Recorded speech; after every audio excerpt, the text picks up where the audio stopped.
tous, après avoir affronté les fonctions injectives et les fonctions surjectives, nous rencontrons aujourd'hui le boss final, les fonctions bijectives. L'idée de cette vidéo, c'est de vous donner toutes les clés pour montrer qu'une fonction est ou n'est pas bijective.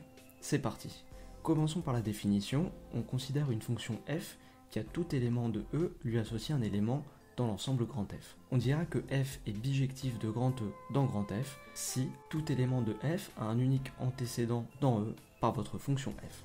Mathématiquement, cela s'écrit, quel que soit y appartenant à f, il existe un unique x, le point d'exclamation ici représente l'unicité, il existe un unique x dans E, tel que f de x est égal à y. Donc comme toutes les autres fonctions, à tout x correspond à un unique y, mais la particularité des fonctions bijectives, c'est que l'inverse est vrai aussi, à tout y correspond à un unique x. Ce que l'on va expliquer à présent est capital pour la suite. On a dit qu'une fonction est bijective de l'ensemble E dans l'ensemble f si tout y de f a un unique antécédent x dans E. Alors vous serez d'accord pour dire que la phrase en vert vérifie celle-ci. Tout y de f a au moins un antécédent x dans E. En effet, si j'ai 1, j'ai au moins 1. Mais la phrase en vert vérifie aussi tout y de f a au plus un antécédent x dans E. Si j'ai 1, j'ai aussi au plus 1. Et donc cette phrase en vert vérifie les deux propositions en jaune. Ici, tout ce qu'on dit, c'est que être égal à 1, c'est être à la fois supérieur ou égal à 1, et à la fois inférieur ou égal à 1, ni plus ni moins. Et ces deux phrases en jaune doivent vous faire penser à quelque chose. Par exemple, celle de gauche. C'est en fait la définition d'une fonction qui est surjective de l'ensemble E dans l'ensemble F. Et de l'autre côté, c'est la définition d'une fonction qui est injective de E dans F. Et vous voyez que donc avec ce raisonnement tout à fait logique, on vient de comprendre qu'une fonction bijective, c'est une fonction qui est à la fois surjective et à la fois injective. Donc par exemple, on pourrait représenter par un rectangle bleu toutes les applications de l'ensemble E dans l'ensemble F. Vous auriez un sous-ensemble de fonctions injectives. Pour ces fonctions, les y ont au plus un antécédent dans E, et vous auriez aussi un sous-ensemble de fonctions surjectives. Pour ces fonctions, les y auraient au moins un antécédent dans E. Eh bien, il se peut que ces deux sous-ensembles se rencontrent, et leur intersection nous donnera les fonctions bijectives. Pour ces fonctions, tous les y de f auront un unique antécédent x dans E. Donc là, c'est vraiment l'information capitale qu'il faut retenir dans cette vidéo, c'est que la bijection repose sur deux piliers, l'injection et la surjection. Alors pourquoi ce constat ? Eh bien parce qu'il va nous permettre de répondre à une première question. Comment montrer qu'une fonction n'est pas bijective ? Eh bien on l'a vu, la bijection repose sur l'injection et la surjection. Par conséquent, si je n'ai pas l'injection, je n'aurai pas la bijection. Et inversement, si je n'ai pas la surjection, je n'aurai pas la bijection. Autrement dit, s'il vous manque une jambe, vous ne pouvez pas marcher. Pour un peu mieux illustrer, prenons un exemple pratique. Il se trouve que pour être candidat aux élections présidentielles aux États-Unis, deux conditions nécessaires doivent être vérifiées simultanément. La première, être né aux États-Unis, et la deuxième, avoir au moins 35 ans. Donc par exemple, si quelqu'un vous demande est-ce que Arnold Schwarzenegger peut être candidat aux élections présidentielles, eh bien si vous savez que Schwarzy est né en Autriche et donc ne vérifie pas le fait d'être né aux États-Unis, vous pouvez tout de suite affirmer qu'il ne sera jamais candidat aux élections présidentielles. Et donc vous voyez, ce système est assez pratique, parce qu'à partir du moment où vous savez qu'un des critères ne marche pas, eh bien vous n'avez en fait pas besoin d'étudier les autres critères. Là par exemple, on n'a pas eu du tout à parler de son âge. Donc voyons ça tout maintenant avec un exemple mathématique. On va essayer de montrer la non-bijectivité de la fonction carrée de R dans R. Donc on retrace son graphique, et là on va avoir l'embarras du choix. Par exemple, on peut essayer de voir ce qui ne va pas par rapport à sa surjectivité. Il faut qu'on trouve un y qui n'a pas d'antécédent par ma fonction. Alors là en fait, tout y strictement négatif fera l'affaire, par exemple y égale moins 1. Quand je trace une droite horizontale en ce point, elle ne rencontre jamais le graphe de ma fonction. Donc on peut dire qu'il existe un y appartenant à l'ensemble d'arrivée, si moins 1, tel que quels que soient les x de l'ensemble de départ, eh bien jamais un x au carré ne sera égal à moins 1. Donc moins 1 n'a pas d'antécédent, ce qui fait que ma fonction z n'est pas surjective. Et puisqu'elle n'est pas surjective, elle n'est pas bijective. Et là, vous n'avez pas besoin d'aller plus loin. Le travail est fait. Bien entendu, on pourrait aussi le démontrer de l'autre côté. Si je prends y égale 1, en traçant une droite horizontale, je vois que je croise deux fois le graphe de ma fonction, en moins 1 et en 1. Donc j'ai bien un y de l'ensemble d'arrivée qui a deux antécédents dans l'ensemble de départ, moins 1 et 1. Donc ici ma fonction n'est pas injective et selon le même raisonnement, elle n'est pas bijective. mais encore une fois j'insiste, seulement l'un des deux contre-exemples suffit. Voilà, donc pour synthétiser la réponse à cette question, on montre qu'une fonction n'est pas bijective si on n'a pas l'injection ou si on n'a pas la surjection. Alors l'exemple que l'on a traité avec la fonction carré était assez simple, et il se peut que vous ayez affaire à des fonctions un petit peu plus ardues. Mais la vie est bien faite, vous trouverez sur la chaîne 2 vidéos qui vous donnent l'ensemble des méthodes pour montrer qu'une fonction n'est pas injective ou que votre fonction n'est pas surjective. Voilà pour cette première question. Maintenant, bien entendu, on va se poser la question contraire, comment montrer que ma fonction est bijective? Donc là, une première solution doit vous venir en tête, étant donné tout ce que l'on a vu. Si on a l'injection et qu'on a la surjection, cela implique qu'on a la bijection. Donc là, vous voyez, tout à l'heure, il fallait qu'on montre que l'on n'a pas un des deux piliers. Là, il faut que l'on montre qu'on a les deux piliers en même temps. Et encore une fois, le hasard fait bien les choses. Vous trouverez sur la chaîne 2 vidéos qui vous expliquent comment montrer qu'une fonction est injective et comment montrer qu'une fonction est surjective. Donc, pour cette méthode, il vous faudra mener 2 démonstrations en parallèle, l'injection et la surjection, et une fois que cela sera fait, vous pourrez conclure que votre fonction est bijective. Alors on va évoquer rapidement une deuxième méthode, qui est le théorème de la bijection. Alors à quoi est-ce que cela ressemble? On prend le cas simple, il faut que vous vous trouviez dans ce cas de figure. Vous avez une fonction f qui est définie sur l'intervalle fermé AB. Disons ici que c'est le cas. Votre fonction est strictement monotone et continue. Ici, c'est aussi le cas, avec une fonction qui est strictement croissante, et l'ensemble d'arrivées a pour borne f de a et f de b.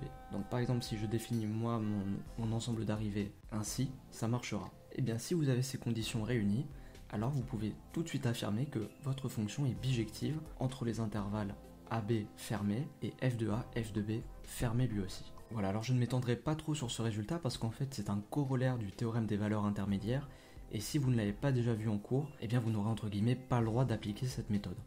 Mais sachez qu'elle est très utile et qu'elle peut aussi se généraliser à d'autres types d'intervalles. Ici, les seules choses à vérifier, c'est donc que votre fonction soit continue et strictement monotone, et que votre ensemble d'arrivées a pour borne f de a ou f de b. À présent, on va passer à la méthode la plus connue et la plus utilisée en pratique. Il s'agit de montrer que l'équation y égale f de x admet une unique solution en x. Alors on va rapidement essayer de comprendre d'où vient cette méthode. Et bien en fait elle s'inspire directement de la définition. Souvenez-vous, f est bijectif de e dans f, si pour tout y que je prends dans f, eh bien il existe un unique x dans e tel que f de x est égal à y. Et bien en fait, cette définition on peut tout simplement la reformuler en disant quel que soit le y que je prends, alors l'équation f de x est égal à y ne doit admettre qu'une unique solution x dans e. Ici vous voyez qu'on adopte plutôt la vision d'une équation à résoudre, mais fondamentalement on ne fait qu'appliquer la définition d'une fonction bijective. Alors on va tout de suite voir cette méthode avec un exemple, et pour ce faire on va choisir une fonction connue qui est la fonction logistique, désignée ici par la lettre p. Cette fonction p, à tout x réel, elle lui associe 1 sur 1 plus e de moins x, et cette expression vidant 0, 1 ouvert. Donc eh bien on va se tenir à ce que l'on a vu, on va prendre un y de l'ensemble d'arrivées, et on pose y égale p de x. Et donc notre objectif, ça va être de montrer que cette équation admet une unique solution x et que ce x se trouve bien dans R. Alors on peut tout de suite remplacer p par son expression, y égale 1 sur 1 plus e de moins x. Donc là vous voyez une égalité avec deux lettres, y et x, ce qui pourra en troubler certains. Il faut comprendre que là, le y est connu. En effet, en amont, on a dit soit y appartenant à 0, 1 ouvert. Donc là votre y, il est fixé. L'inconnu en revanche, c'est x. Et donc là on a en fait y en fonction de x, et bien nous on va vouloir renverser la machine et avoir x en fonction de y. Autrement dit, exprimer l'inconnu en fonction du connu, ce qui semble tout à fait logique. Donc on y va, on multiplie de chaque côté par 1 plus e de moins x, on développe cette parenthèse, et donc là on va chercher à isoler les termes en x. Donc on passe le premier y de l'autre côté, et ensuite on va venir diviser l'expression par y. Donc là j'ai e de moins x en fonction de y. C'est pas tout à fait ce que l'on voulait. Nous, on veut précisément x en fonction de y. Autrement dit, comment est-ce que je me débarrasse de ma fonction exponentielle? Donc vous savez par exemple que le contraire de la fonction multipliée par 2, c'est la fonction divisée par 2. Et bien de la même manière, on a une fonction entre guillemets contraire à exponentielle, c'est la fonction logarithme népérien, la fonction ln. Et je vous ai remis quelques règles de calcul avec cette fonction dans le carré jaune. Donc là, on va à chaque membre de l'égalité appliquer la fonction ln. Et comme vous le voyez dans la troisième ligne du carré jaune, on sait que ln d'exponentielle de a, ça nous donne a. Donc ici, ln d'exponentielle de moins x, ça va nous donner moins x. Et le ln de la fraction en y reste tel quel. Et pour la dernière ligne, je vous laisserai chercher par vous-même, mais le fait de multiplier par moins 1 la partie en ln, ça vient renverser la fraction en argument de la fonction ln. Donc si on résume, on a pris un y dans l'ensemble d'arrivée, 0, 1 ouvert, et on a posé y égale p de x. On a trouvé une unique solution, à savoir x égale ln d'y sur 1 moins y. Alors ce x, c'est pour le moment un bon candidat théorique, mais il va falloir maintenant voir si ce x a un sens, quel que soit y. Alors vous voyez qu'il va y avoir plusieurs points à vérifier. Premièrement, on a à faire une fraction. Donc la première chose à faire, c'est de vérifier que le dénominateur ne sera jamais égal à 0. Ce dénominateur, c'est 1 moins y. Est-ce qu'il peut être nul? Il est nul si y est égal à 1. Or, on sait que y vit entre 0 et 1. Donc on sait qu'en fait, le dénominateur vivra toujours entre 0 et 1 exclu. Par conséquent, il n'y a pas de crainte à avoir, il ne sera jamais égal à 0. Deuxième point important, la fonction ln ne prend en argument que des réels strictement positifs. Donc il faut que je vérifie que ma fonction soit bien toujours supérieure à 0. Eh bien, on a vu que mon dénominateur est toujours supérieur strictement à 0, et c'est aussi le cas de mon numérateur. Y sera toujours entre 0 et 1. Par conséquent, j'ai au numérateur et au dénominateur un réel strictement positif, donc ma fonction est strictement positive, ce qui fait que je peux bien appliquer mon logarithme. Donc mon x existe bel et bien, quel que soit le y que je prends dans 0.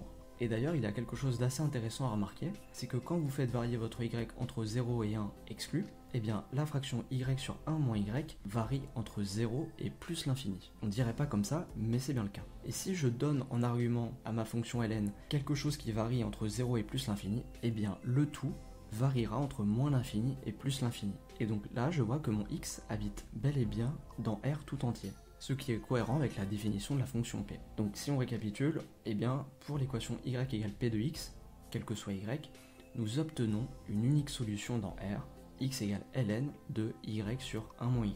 On a trouvé notre x, il est unique et il est bien dans l'ensemble de départ. Donc, eh bien d'après ces calculs, vous pouvez affirmer que votre fonction logistique p de R dans 0, 1 ouvert est bijective. Et il y a là une notion importante à comprendre, c'est que on peut définir à présent une fonction q qui ferait le chemin inverse, qui irait de 0, 1 ouvert dans R, et qui à tout y lui associerait ln de y sur 1 moins y.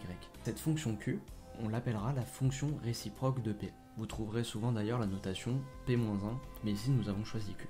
Donc c'est un petit peu la fonction miroir de p. Et cette fonction q, elle va vérifier deux égalités. La première, quel que soit y appartenant à 0, 1 ouvert, on aura que p de q de y est égal à y. Donc là vous voyez que je prends y, je lui applique q, j'applique au total p, et bien je retombe sur y. Et faites bien attention dans l'ordre d'application des fonctions, puisque mon y vit dans 0, 1, je ne peux lui appliquer que la fonction q.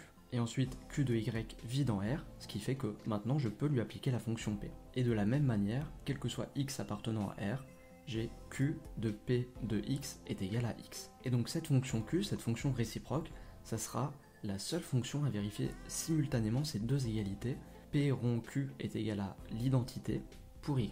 En effet, vous voyez que le fait d'appliquer q puis p à y, ça me redonne y, autrement dit, p rond q, ça revient en fait à l'identité pour tout y appartenant à 0, 1 ouvert. Et j'ai simultanément le même résultat pour x, cette fois-ci inversé, q rond p équivaut à la fonction identité pour tout x dans R. Voilà les amis pour tout ce qui concerne les fonctions bijectives. L'information essentielle à retenir, je le répète, c'est de comprendre que bijection est égal à injection plus surjection. J'espère que les méthodes présentées ainsi que les exemples vous ont permis d'y voir plus clair, et je vous dis à très vite pour de nouvelles vidéos.